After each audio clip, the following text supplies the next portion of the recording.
رزق اللہ نے دینا ہے اور اللہ دے گا. رزق کے بارے میں پریشان نہ ہوا کریں کہ جی کہاں سے آئے گا. اللہ نے ذمہ لیا ہوا ہے. ایک مرتبہ ایک آدمی میرے پاس آیا, بہت اچھی پرسنالٹی تھی, لکھا پڑھا بندہ نظر آتا تھا, مگر زاروں قطار رونے بیٹھ گیا, آنسو ٹپ ٹپ گر رہے تھے. میں بھی پریشان ہوا کہ یہ بندہ بہت ہی دکھی ہے جو اتنا رو رہا ہے. خیر تھوڑی دیر کے بعد میں نے ان سے پوچھا کہ جی آپ بیٹھے رو ہی رہے ہیں, آپ کوئی بات کریں. اس نے کہا جی میں ایک گورنمنٹ آفیسر تھا اور ان دنوں گولڈن شیک ہینڈ والی ترتیب چلی تھی کہ گورنمنٹ کہتی تھی کہ جو بندہ اپنی ریٹائرمنٹ لے لے گا ہم اسے منافع بھی دے دیں گے اور وہ پھر کوئی اور کام کر کے اپنی زندگی گزارے. گورنمنٹ کو فائدہ یہ تھا کہ ورکر کم ہو جائیں گے اور ورکر کو فائدہ یہ تھا کہ ایک ہی وقت میں پیسے مل جائیں گے تو مکان خرید لیں گے, بیٹی کی شادی کر لیں گے, یا فلاں کر لیں گے یا فلاں کر لیں گے. وہ کہنے لگا کہ مجھے تقریباً 16 لاکھ روپیہ ملے جو بینیفٹ کے تھے.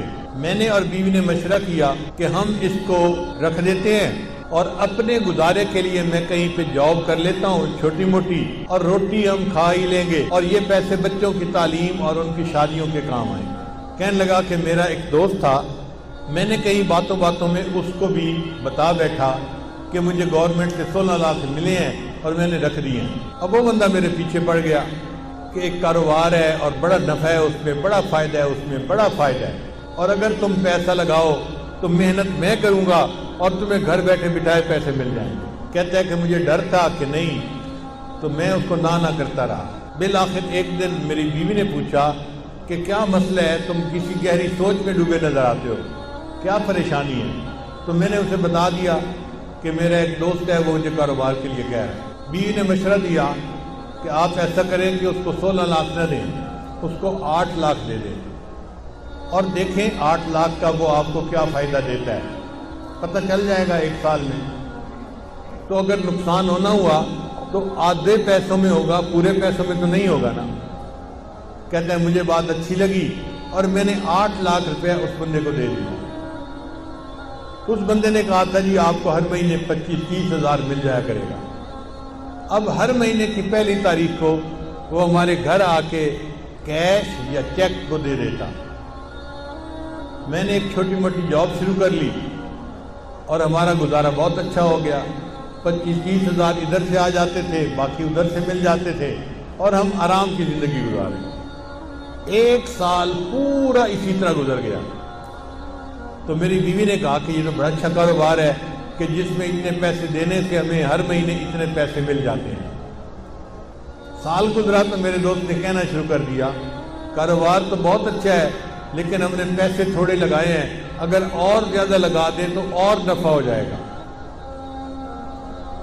میں نے بیوی کو بتایا, اس نے کہا ہم نے 1 سال آزمایا ہے, دیکھا ہے شریف آدمی ہے, اچھا آدمی ہے, وعدہ پورا کرتا ہے, تو آپ اس کو باقی بھی پیسے دے دیں.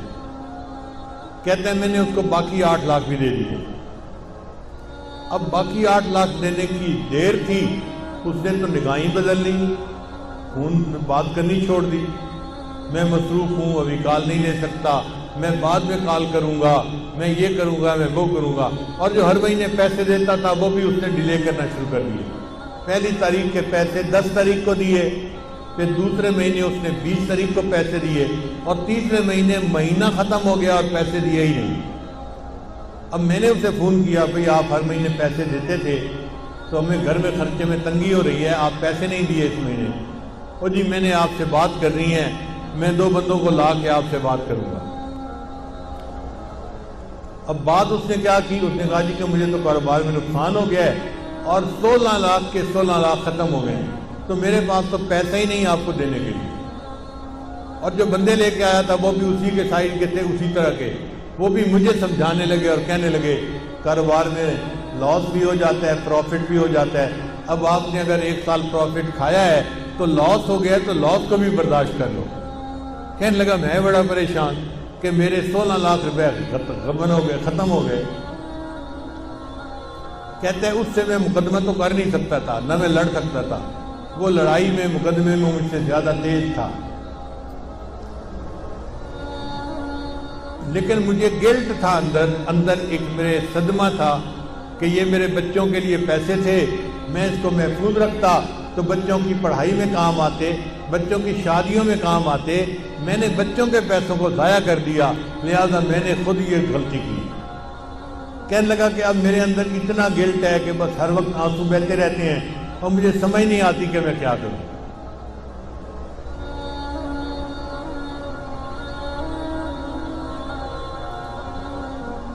اس کی بات سن کے مجھے بھی بہت دکھ ہوا کہ ایک شریف آدمی اذیت میں مبتلا ہو گیا۔ میں نے اسے تسلی دی، پھر تسلی دے کے میں نے اس سے پوچھا کہ مجھے یہ بتائیں کہ آپ کا رزق کہاں پہ ہے؟ کہنے لگا کیا مطلب؟ میں نے کہا آپ کا رزق زمین میں ہے یا آسمانوں میں ہے؟ کہتے جی آپ بتا دیں۔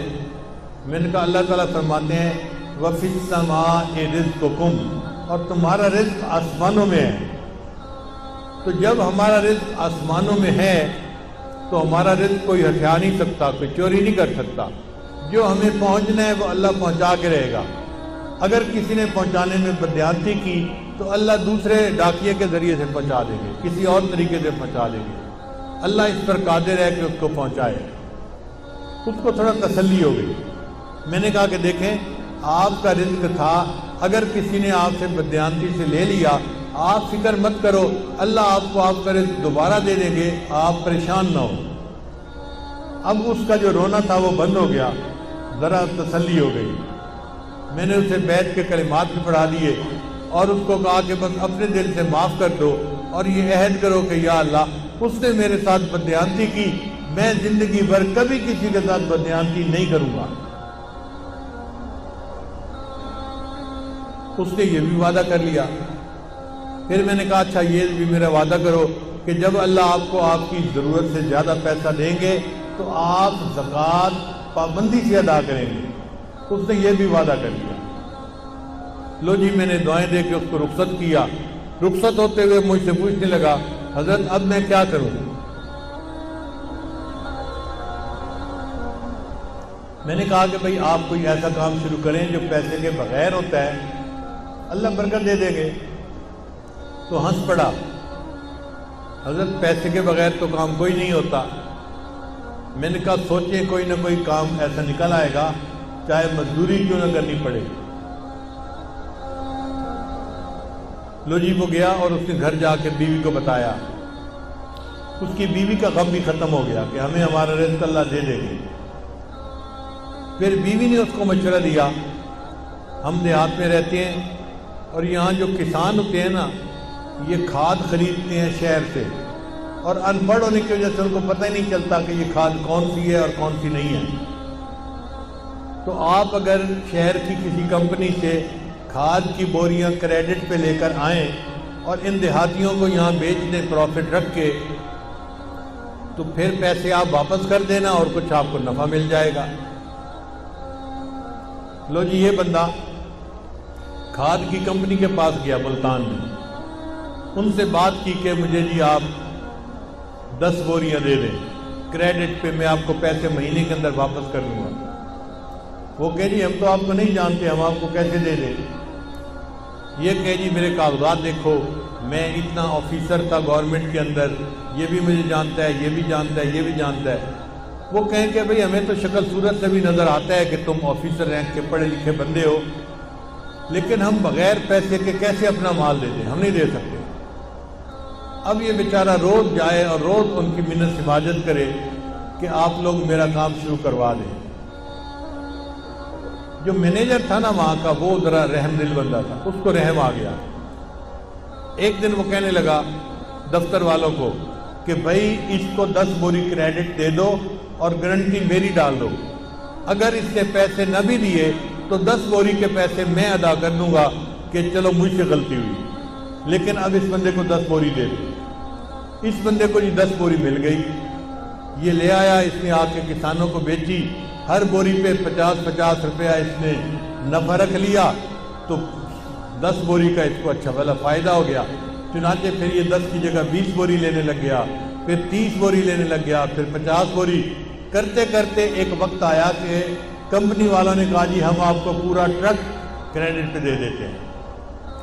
اب اس نے کریڈٹ پہ ٹرک لیا اور لوگوں کو تقسیم کی کھاد اور ان سے پیسے لے کے واپس دے دیے۔